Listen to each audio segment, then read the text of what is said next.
Welcome everyone.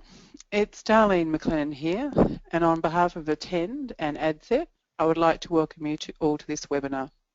Also, I would like to take this opportunity to say a special welcome to our New Zealand colleagues who are joining us.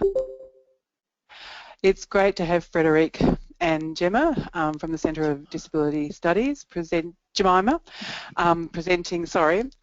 us today on inclusive education at the University of Sydney, and especially talking about tertiary education for people with intellectual disability. Before we make a start, I just want to give you a few housekeeping items before this presentation begins. This webinar is being live captioned by Bradley Reporting and will be recorded. This recording will be placed on ADSET after the recording has been captioned.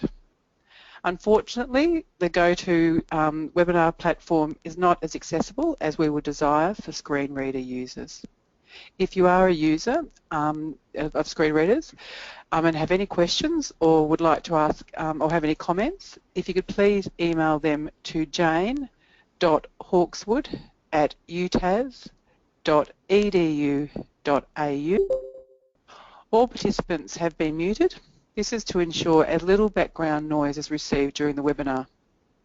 The session will run for around 40 to 50 minutes, and we will have an opportunity to ask questions at the end. Throughout the presentation, feel free to enter your questions into the question pod and they will be answered at the end of the presentation. Or alternatively, into the presentation, raise your hand and we will unmute you and you can ask your question. Have any technical difficulties during the webinar, please email jane.hawkswood@utas.edu.au. Okay, it's over to you, Frederic and Jemima.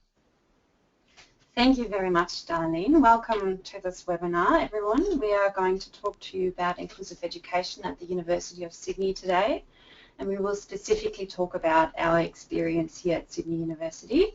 My name is Frederica Gardo. I'm a research fellow at the Centre for Disability Studies, and I'm here with my colleague Jemima McDonald, who's a research officer here at the Centre for Disability Studies as well. Just a brief background on our centre. The Centre for Disability Studies is a non-for-profit organization, and it's affiliated with the Sydney Medical School at the University of Sydney. We've been in operation since 1997, and our vision is building capacity for change. And the work that we do is about creating and disseminating knowledge to improve the lives of people with disability. And to achieve that, we design and develop research, teaching and clinical practice to inform disability policy and practice. Now, we would like to start the presentation by talking to you about the United Nations Convention on the Rights of Persons with Disabilities, and in specific we would like to talk about Article 24. Article 24 specifies that all persons with disabilities have the right to an inclusive education system at all levels. It reads, states parties recognise the right of persons with disabilities to education. Due to realising this right without discrimination and on the basis of equal opportunity, states parties shall ensure an inclusive education system at all levels and lifelong learning. So as a signatory, Australia has an obligation to provide the same opportunities to people with disabilities. That includes people with intellectual disabilities in the area of education, and that includes university education. Now, despite the convention, the inclusion of students with an intellectual disability into tertiary education remains limited. It is, however, gaining interest worldwide. Now, this slide shows a map of the world, and we have marked some countries where work is being done in the area of inclusive tertiary education. And some of the countries of interest here include Canada, and you can see a star which is sort of placed on Alberta and British Columbia, where people with an intellectual disability have had opportunities to participate in university life for over 30 years now through the Inclusive Post-Secondary Education Program in Alberta and through an organisation called Steps Forward in British Columbia. Now, these initiatives in Canada utilise a fully inclusive model, and that means that students with intellectual disabilities participate in all aspects of university or college life. We've also placed some stars on the United States. There are over 200 colleges and universities that provide opportunities for people with an intellectual disability to participate at the tertiary level. However, most of these initiatives are programs where students participate in separate vocational or social skills programs that are located on the college or university campus. But it's not a fully inclusive initiative as such, and about 75% of programs are separate. We've also placed a star on Ireland. Trinity College is a university in Dublin that seems to be leading practice in Europe, and it utilises a so-called hybrid model where students with an intellectual disability participate in a course called Certificate in Contemporary Living, and as part of that they also participate in university lectures.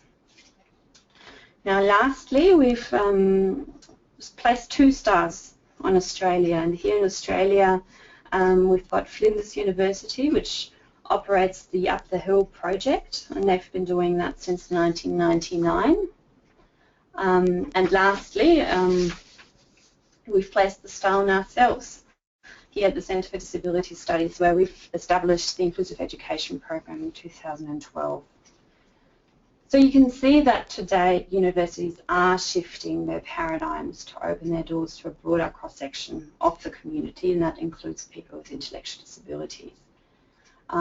This challenges the traditional view that students with an intellectual disability are not academically capable of being successful in a traditional college or university course. And we know that being part of campus life, taking university classes with their peers, and learning to navigate a world of high expectation leads to the development of skills needed for a successful adult life, not to mention the academic learning that takes part as well. So this is a bit of background, and it'll take us to the overview of what we want to talk to you about today. So we will talk to you about our journey towards inclusive education here at the University of Sydney. We'll tell you a bit about how we established the program, how it all started, where we are now. This is something that Jemima will tell you about in detail. And then we will briefly look at our future direction. So how did it start? When our director, Professor Patricia O'Brien, took up her position here at the centre about 5 years ago, she had a vision to include people with an intellectual disability here at the University of Sydney. Patricia had a background in this work through her previous work at Trinity College in Dublin, and that was one of the locations that we marked on the world map. So this was a logical extension of the work that she had been involved with, and she had a vision to introduce a fully inclusive model based on the same values and principles of the Canadian model. Patricia was then introduced to someone working here in state government, so that's the Department of Family and Community Services in New South Wales. And this woman shared Patricia's vision, and through championing this vision, she secured us an initial small amount of pilot funding for 6 months. And this funding then allowed us to set up a full program structure, including setting up a steering committee. And that steering committee consisted of representatives from disability advocacy groups and also NGOs who shared that same vision of having a fully inclusive opportunity here at Sydney University. The steering committee nominated 5 students initially to participate in the program, and the idea was that those students would test what it would be like to come to Sydney Uni. And as part of the pilot funding, we were able to appoint 2 part-time program coordinators who facilitated the access to university academic and social life. So the photo on the slide here shows 2 of these initial students in a tutorial session. And as part of the pilot funding, we were also able to conduct some research on the experiences of students who joined the program, their peer mentors and lecturers. And Jemima will talk in more detail about peer mentoring and how we engage people on campus. I briefly want to talk to you about the model that we utilize here. We use a so-called auditing model. So that means that our students audit units of study, and that means that they participate in lectures and tutorials if they wish. They participate as non-credit students. So whilst our students don't complete assignments or sit exams, they complete academic work to the level that suits their strengths, abilities and interests. It's a 2-year program in our context, and our students receive a certificate of completion, which is issued by us here at the centre at the end of the program. So going back to our pilot study, which looked at the first 6 months of the university experience for students with an intellectual disability, what did we find? Well, we found that it was a really positive experience for everyone, and those 5 audit students reported feeling integrated, accepted and very happy to have the opportunity to come to university, because it was a lifelong dream for all of them to be able to attend university. They felt more confident about following their career pathways, and they felt that they had developed skills in those 6 months that were relevant for their future work. And they also saw uni as a place to meet people and make friends. When we spoke to lecturers, they told us that they found that welcoming students with an intellectual disability into their lectures wasn't just the right thing to do, but that it was fulfilling the students' right for inclusion at university. And they felt that it benefited themselves as lecturers and also the whole class. And lastly, they supported the idea that it was important to offer a supportive environment, that materials needed to be accessible, and that it was important that students received individualised support. As part of the pilot study, we also interviewed peer students who acted as mentors to our students within the program. And they said that this was an opportunity for them to really reflect on and change their views about people with an intellectual disability. Many of the mentors had never met anybody before who had a disability. And they'd also come to believe that, in fact, every university should welcome students with intellectual disabilities for everyone's benefit. So they saw this as a human rights issue as well. So I'll hand over to Jemima now, who will tell you about our program as it is today, 3 years on, and she'll talk you through the different components that make it a success. So good afternoon, everyone. So after the research project from 2013 to 2014, we were able to have an ongoing funding commitment through ageing, disability and home care.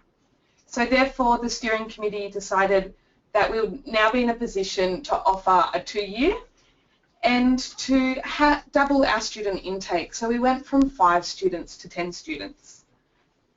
Over this time, subject selection was very student driven. There seemed to be a particular preference for certain faculties, such as education and social work, Sydney College of the Arts, and the arts and social science faculties. But we supported our students to undertake any unit of study that they were passionate about and interested in. During the pilot and the research, one of the gaps that we identified was that students needed a little bit more individualised support. And again, this is something that international practice supports. This is to enable them to access course content and modify some of the assessment tasks in a meaningful way. So with the additional funding that we got in 2013, we were able to put in place one-on-one tutorials, and I'll address that in a little bit. So that brings us to now, 2015. So through piloting and trialling this program, we've come to realise that there are 7 key components that make this program the success that it is. So we have the program staff. So that's myself and Frederica, and we are also supported by our director, Professor Patricia O'Brien. We also have one casual employed mentor who started off in a volunteering role, but now we've brought her in to assist us with some of the on-the-ground running of the program and to provide the students and the mentors with some additional support. For Frederica and I, we're mainly in the background, and our job is to facilitate. So we facilitate the mentors, access to lectures and tutorials, and facilitate other linkages on campus for our students. We have a small group of 9 students, and they're really motivated, driven, and passionate. So they have very diverse interests. So for example, not all 9 students want to study in the same area, which then it extends inclusion throughout the university campus. The small cohort also enables planning that is individualised and person-centred for each of our students. So one of the ways that we do this is we use a person-centred tool called a PATH. And a PATH stands for Planning Alternative Tomorrows with Hope, and it's a goal setting. So once a year we sit down with the students and their supporters, and we look at where they want to be at the end of the year. And that's not just to do with academically, it's all aspects of their life. And that gives Frederica and I a real insight into what these students are passionate about and also what they don't like. And that helps us helps us support them, I guess, in the way that's meaningful for them. And then at the beginning of second semester, we review the path and we see if there's any changes that need to be made. So we've gradually, now I'm looking at the faculties box, we've gradually expanded our presence with 6 faculties at the university. So this is from arts to health, business, education, and the Conservatorium of Music. The aim here is for all of our IUP students to be fully participating in all aspects of university learning, including lectures and tutorials. But again, tutorials is something that's up to our students. If they feel that they're ready to enter into a tutorial setting, then we'll make sure that the supports are available for them to do that. One of the biggest markers of success for our program is our mentors. So mentors are like any other university student. So they meet up with our inclusive ed students, go to class, catch up for lunch, go over uni materials, or just spend time together.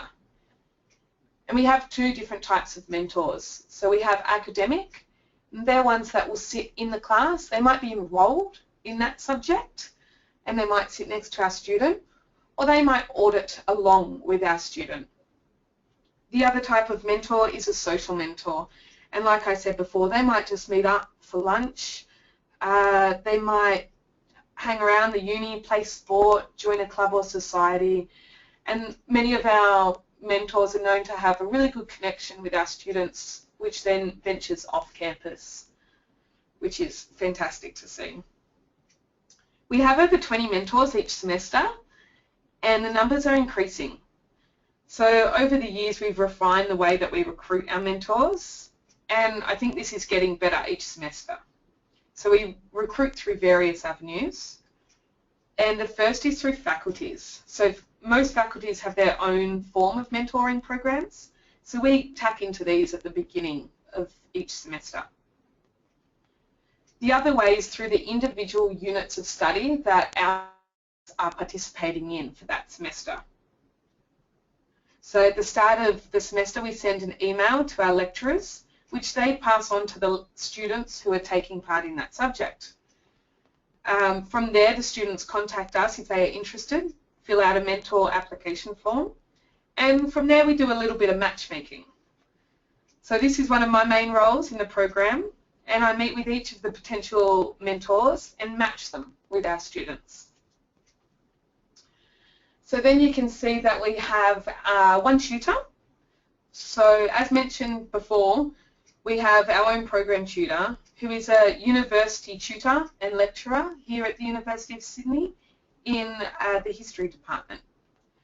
She meets with each of our students to make the course content more accessible, to set study goals, and to work on a project which our students then present at what we call an end of semester presentation evening. At these evenings, we invite students, mentors, lecturers, tutors, family members, supporters, course coordinators, and everybody comes together to watch our students present. And what we've seen is that it's always a really fantastic night.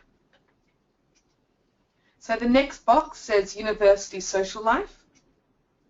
And a key component for the course is not just about studying, it's also about participating in all aspects of uni, including the social. Students are encouraged to join clubs and societies, and mentors are paired with our students to meet up and explore the campus. And lastly, we've got their families and supporters.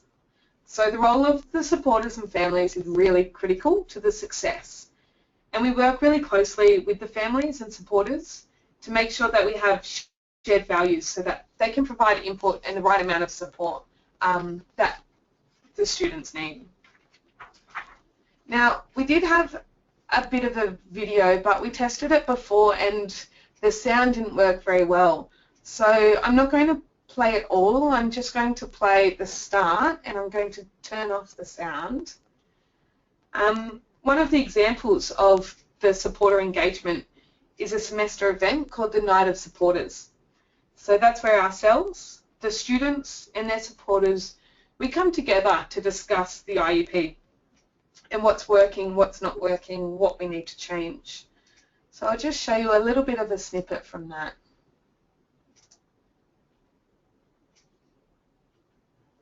So it says Night of Supporters 2015. So this is what is easy about university. So some of the students, all the students helped with that. What is hard about university? What are you hoping to get out of the IEP? And that, everybody answered that one?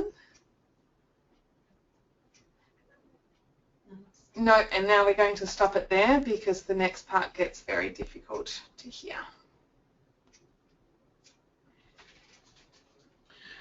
So at the end of each semester, or during the semester and at the end of each semester, we contact the lecturers, mentors and students to gain some feedback about how it's going for them. So I just wanted to read out a few of the testimonies. So these are testimonies from the lecturers. They are awesome to have in the class, more engaged than the rest of the bunch. Then the next one, loving having them in the lectures, so engaged and switched on. They're integrating wonderfully into the tutorials. And then the last from the lecturers, Matthew comes to see me most classes, either in the middle or more commonly at the end. He's always in good spirits and he's mostly in attendance. Then we've got some from the Inclusive Ed students themselves. So the first one, sometimes we dream of the impossible, and when that impossible becomes a reality, it seems like a miracle. That is how I feel with the opportunity of being able to attend the University of Sydney through the Inclusive Education program. The next one, I love uni because it feels like I belong. And the last, before I started the Sydney Uni IEP, I was a young girl at a special school. I'm now an independent adult living in a much wider world. I think that really sums up what it means to the students, and it's pretty nice to hear. Now again, we did have another video, but the quality wasn't very good, and it just goes through some of the perspectives from the mentor's point of view. When you do get sent these slides, you will be able to have access to watch these. But I just wanted to skip through, and I'll read out two of the quotes that we have on here.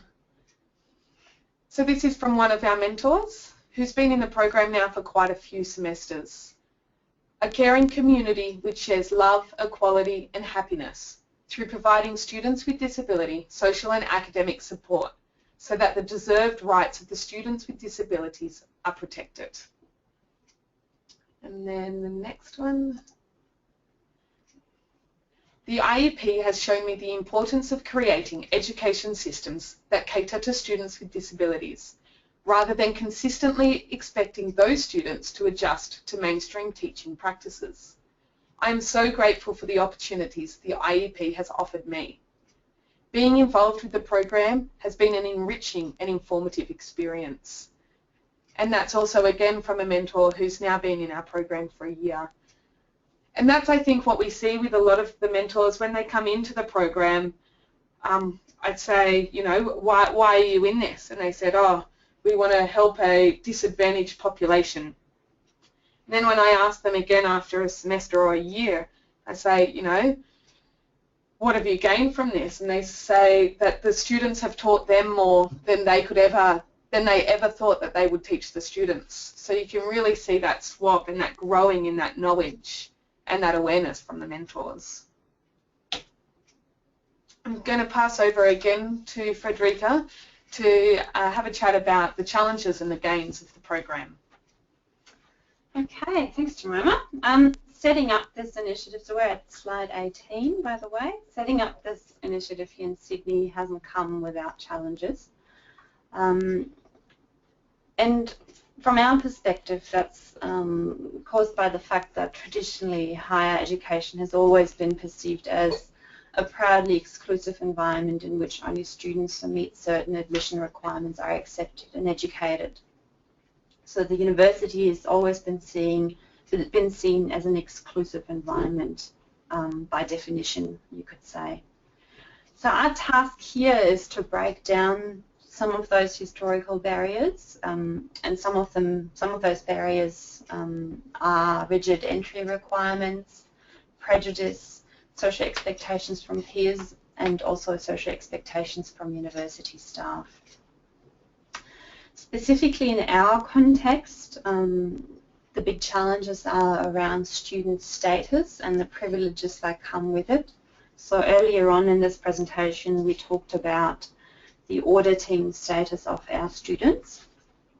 So while that gives our students full access to the participation side of things, so being able to participate in all aspects of university life, it means that they are at this point in time here in Sydney not fully enrolled students, which in turn means that they do not currently have access to all student privileges such as an official access to e-learning, such as access to student services, including disability services, as well as gaining a qualification at the end is currently not something that our students have access to. So this continues to be a challenge for us, as you can imagine, and also how this affects the sense of belonging within the university community from the point of view of our students, as they are aware that they are enrolled students and therefore have a separate status within the university compared to their peers that they make friends with and who they see themselves as a peer to. And then lastly, a large challenge, of course, as many other non-for-profit initiatives, is funding and the ongoing sustainability of our program. And we'll mention to you a little later on the work that we're currently doing and have been doing for some time to address this issue. So I'll now speak to you about some of the gains that we have achieved despite, or maybe even because of, the challenges that we have been facing. Since mid last year, we have been able to get guest uni keys for our students. So whilst our students don't have a formal student status, they can now, with a guest uni key, get to e-learning with the permission of the lecturer and the faculty. This is really a huge step forward. When we first started, we relied on mentors who would print off slides for our students or provide access to other materials. Now at least our students can log in and access learning materials, and that also becomes increasingly important with more and more content being online, recorded lectures being available, and features such as online discussion forums, which otherwise our students wouldn't be able to participate in. Another gain has been our growth of the mentor network. So when we first started the pilot program, a lot of work went into finding suitable mentors for our students, and whilst we still spend a lot of time and effort on finding the right mentors for our students, we now have the luxury of being able to choose the right match as opposed to trying to find somebody who's willing to participate. So at times we have more mentor applications than spots that we actually are looking for, which is great. I might mention here as well that, and that might be different to other universities, that Sydney University has a very strong focus on mentoring. So mentoring is not just something that our students receive, it's something that most undergraduate students are offered to receive as a way of easing into university life. And as Jemima mentioned earlier, we've been able to tap into the various mentoring networks at the faculties that exist around the campus. This has also allowed us to formalise our mentor training, or it really has been a requirement as well. As we move along, we realise that our mentors need the right support to then support our students. So we've continued to formalise and improve that mentor training. Apart from the activities that we undertake that Jemima outlined earlier, so facilitating mentors, facilitating access to lectures, we've also developed a variety of events during the semester to support our students, to support families, and also to support mentors, and also to provide opportunities for networking, for debriefing, for spending time together. So one of those events, for example, is the Night for Supporters, as Jemima mentioned, the end of presentation afternoon, and various social events that we put on during the semester, as well as an alumni event as well, I should mention, because we now have a group of alumni who continue to want to be connected with other fellow alumni and us. We've also secured funding until the end of 2016, and as Jemima mentioned, this funding currently is block funding from our New South Wales state government through Family and Community Services, Ageing, Disability and Home Care. But for those of you who are in New South Wales, and others possibly as well, you might know that with the introduction of the National Disability Insurance Scheme, things are dramatically changing here in New South Wales, which will mean that after the end of next year we will most likely no longer be able to rely on block funding. So one of the strategies to address this challenge has been to enter an incubation program called the Crunch, and that's a program that is offered through an organisation called Social Traders. Social Traders is based in Melbourne, and they've now extended their work to Sydney. And we've had an opportunity to join an 8-month program, which is a program that teaches non-for-profit skills to turn their ventures into a social enterprise. So we've been taken through a journey where we entered with a proposal and were accepted into the program, funded by the Westpac Foundation, and finished the program with a business plan that now outlines a plan that is between philanthropy and a social enterprise. So that's very exciting for us, but it's also really a shift in thinking that's required in terms of embracing a business model. Other gains to date include the growing support within the university. So whilst we started as a, you could say, almost grassroots movement here out of our centre, which is an affiliate to the university, so the program never was a formal university program, we are now in a position where the university is acknowledging and supporting what this program does for the overall diversity within the university. One way in which we have achieved that was through growing our steering committee membership strategically, we could say. So we have now members from different university student services. We have other academics who have joined the committee, and that includes one committee member at the dean level who has been really important in creating linkages at a higher, more strategic level for us. The university is also increasingly taking ownership of what we do in our program, as I guess the university is realising more and more how the work that we do here aligns with the objectives of the Disability Action Plan.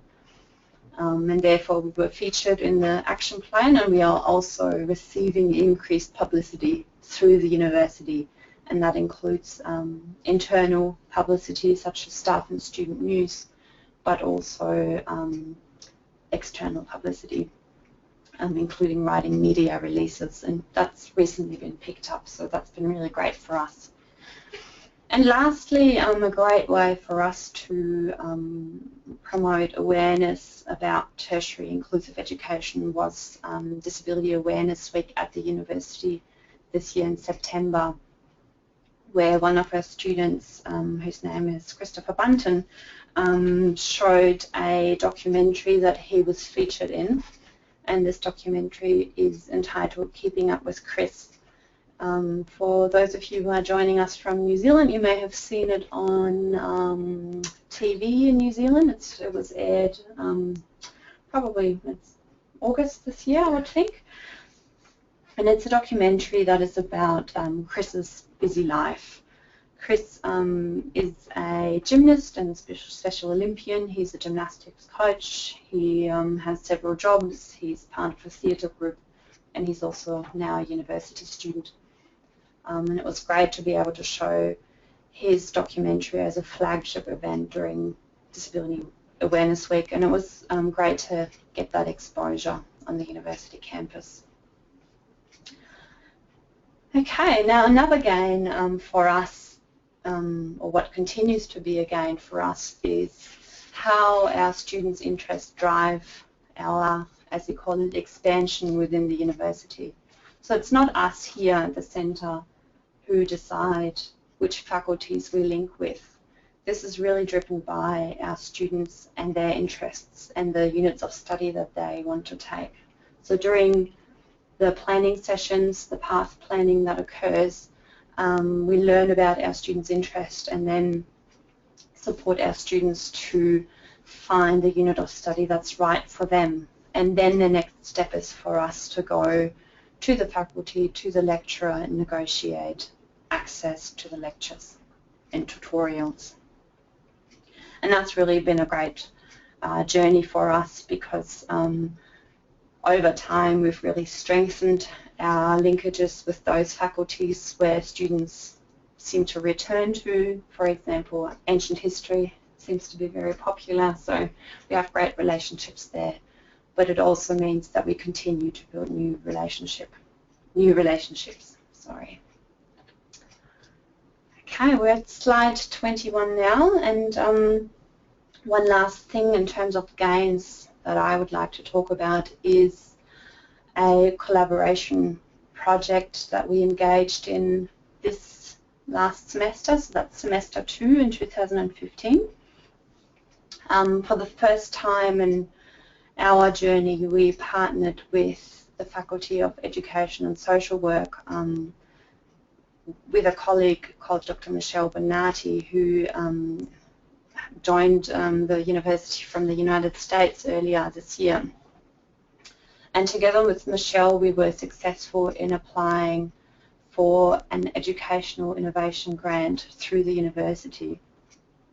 So it was a small grant, and this grant allowed us to create a project where pre-service teachers, so these were Bachelor of Education students studying to become teachers, were matched with our IEP students to collaborate.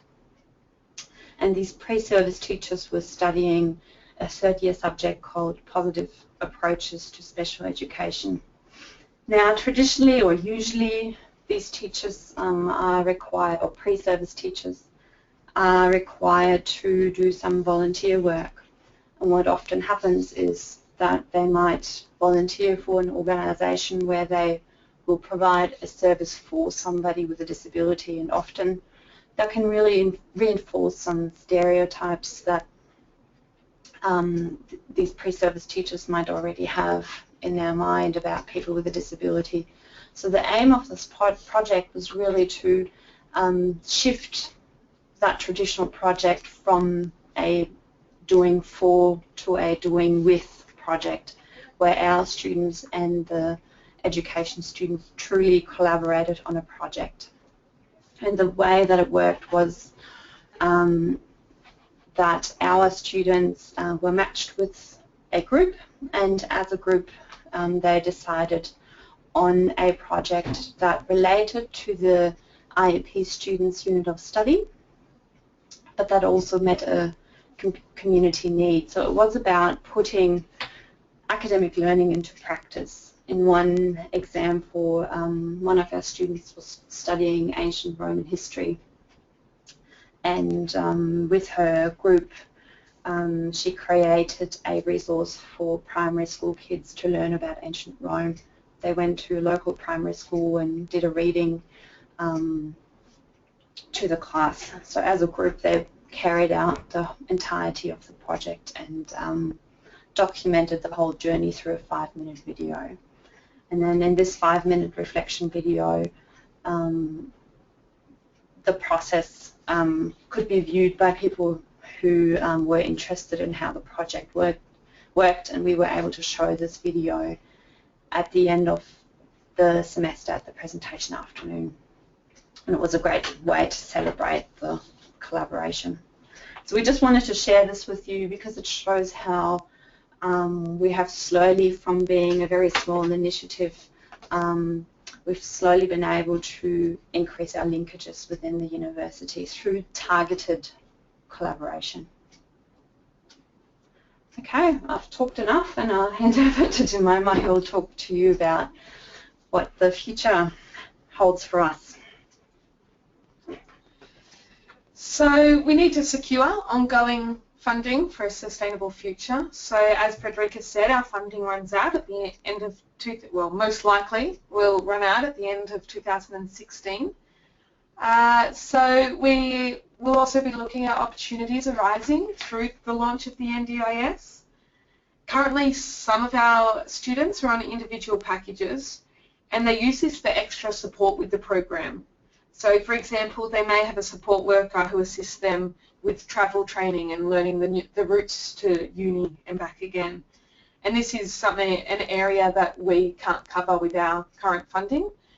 So we can start to have a look at more ways that possibly we can use the NDIS.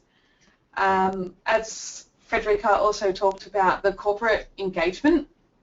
So through the Crunch and through Social Traders, we came out with a model, and it looks currently like a hybrid model of philanthropy and a social enterprise.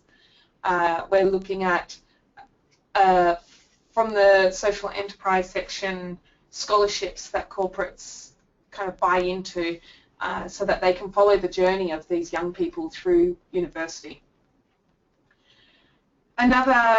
So what else we're looking forward to? We're looking at constantly refining the program based on the lessons that we've learnt. So we're constantly lobbying for increased access to university privileges.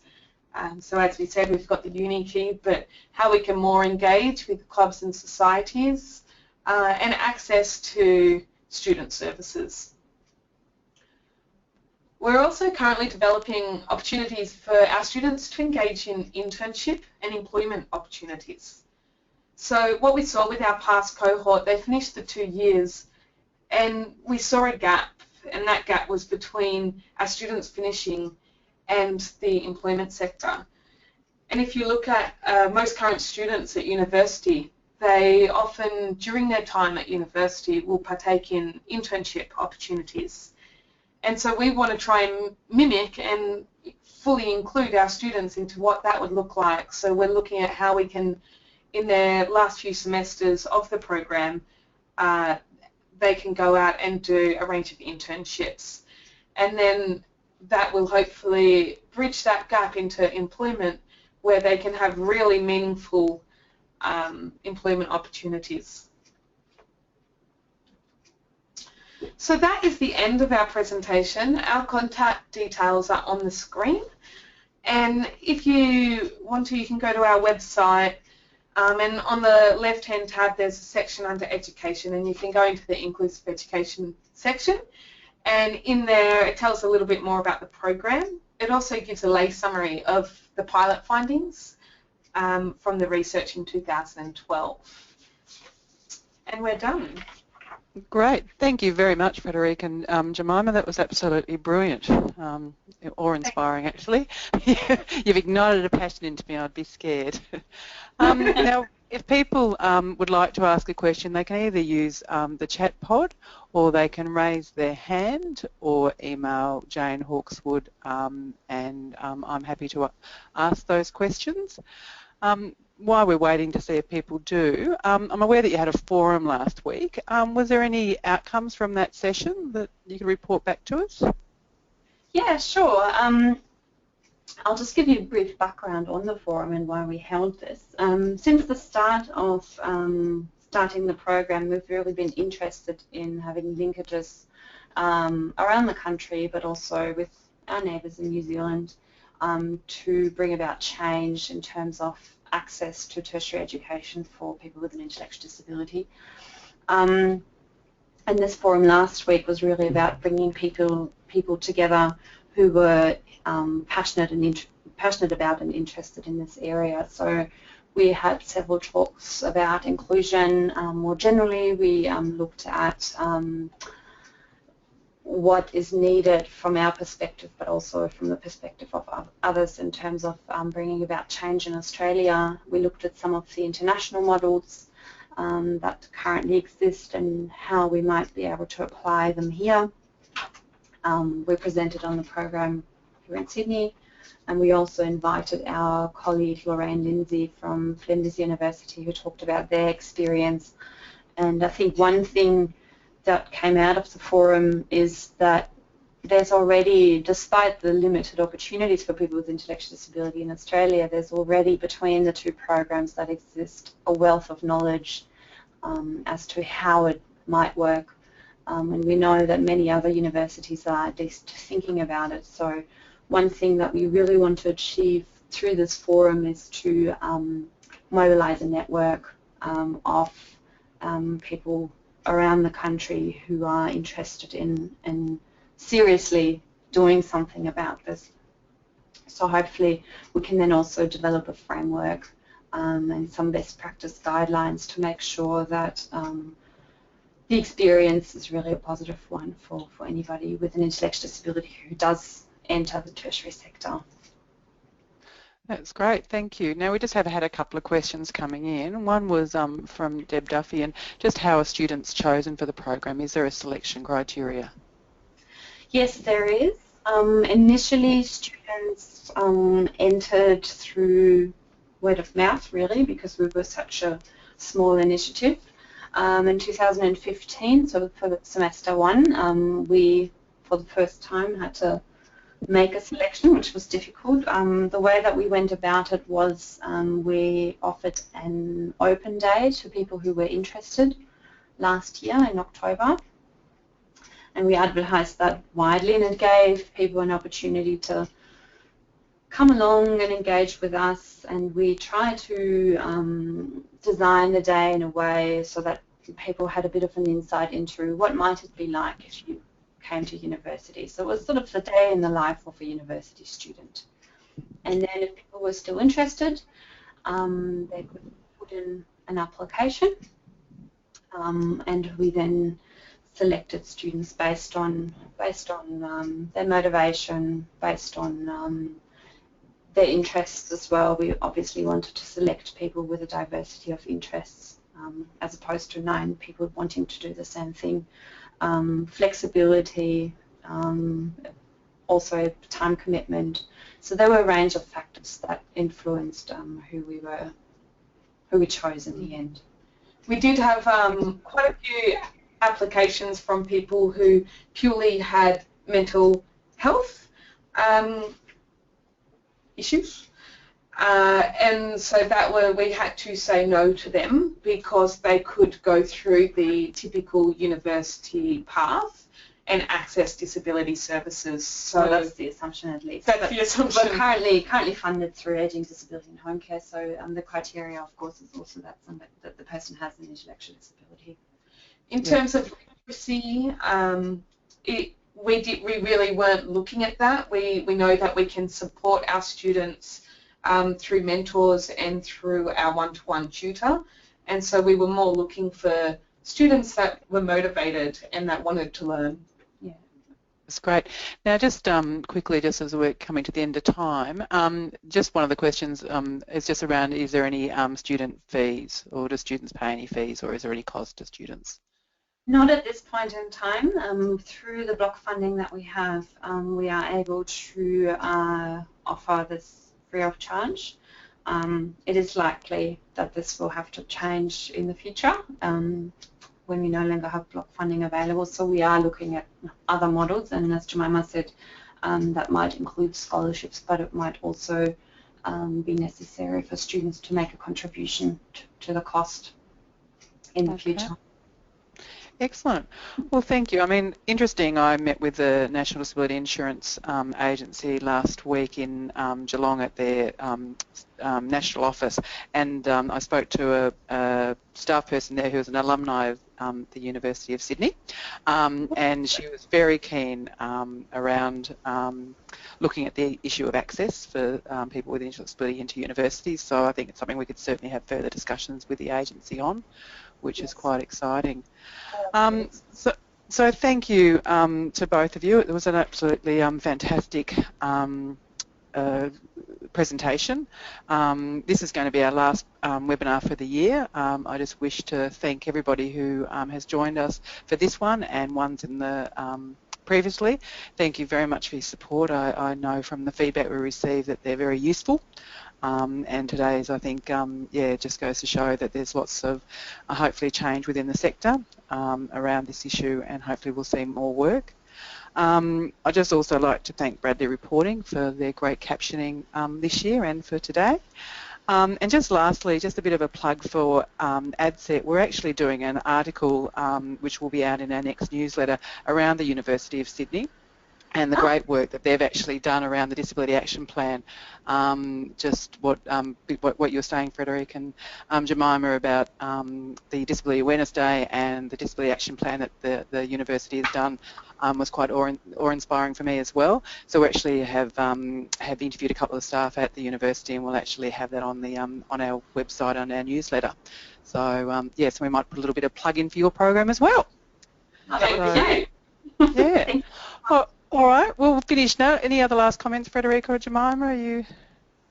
Look, maybe just that if people do have further questions after this all maybe settles in a little bit, do feel free to contact us. We're very happy to share. We're very happy to talk, and we're very keen for this to take off in other areas of Australia and in New Zealand.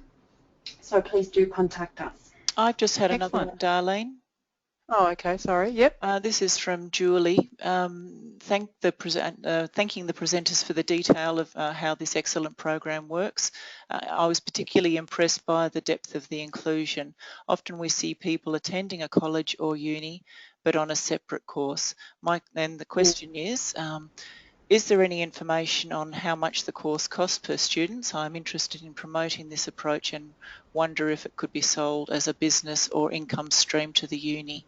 So you answered a little bit about the course cost per student earlier. What about I am interested in promoting this approach and wonder if it could be sold as a business or income stream to the uni? I think it would definitely be something that's something worth to have further discussion about. I don't know if we can give a brief answer to this. That will be under 2 minutes. But if the person posing this question was happy to contact us directly, we're definitely happy to share more insight into some of the work that we have done around this to get our head around what it does actually cost, for example, to provide the support. But yeah, that would be welcomed. Excellent. All right, well, thank you everybody for attending, and thank you once again to our presenters and to Bradley Reporting, and we'll close off, and hopefully in the next week the recording will be made available on AdSet for you to view and share. Thank you everybody.